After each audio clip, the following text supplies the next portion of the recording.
you had a vision of the last days.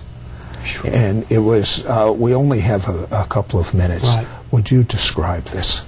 Would you look in the camera and describe it? Yes.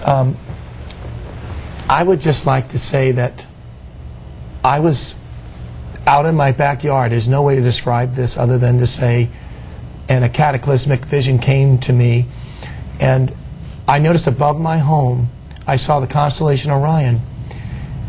And, you know, the Orion is a famous constellation mentioned in Job 9, verse 9, and in Amos and other scriptures. But anyway, there's a famous belt that runs across Orion, and there's 3 stars, and then there's 3 stars that go south of it. That's the sword.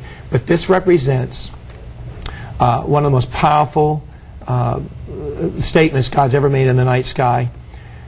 I began to see the middle star explode and become rushing toward the earth.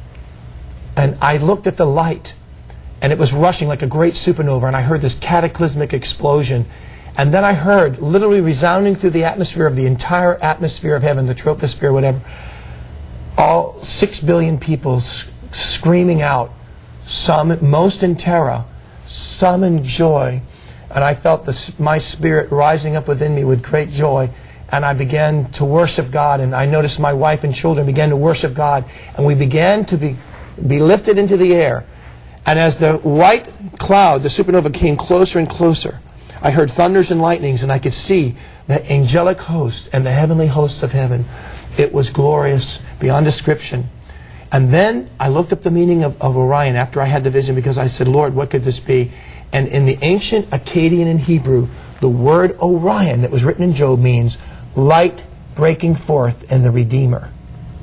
You know, I'm reminded of Daniel, the 12th chapter, that has a lot to say about the last days. And he says, those that are buried in the dust, some shall rise to everlasting life. That's what was going on with Freddy and Annie and his family. And others to everlasting condemnation, meaning no chance of reversal. You don't know when your end is going to come. Choose life. Life has a name. Hebrew, Yeshua. English, Jesus. Choose life.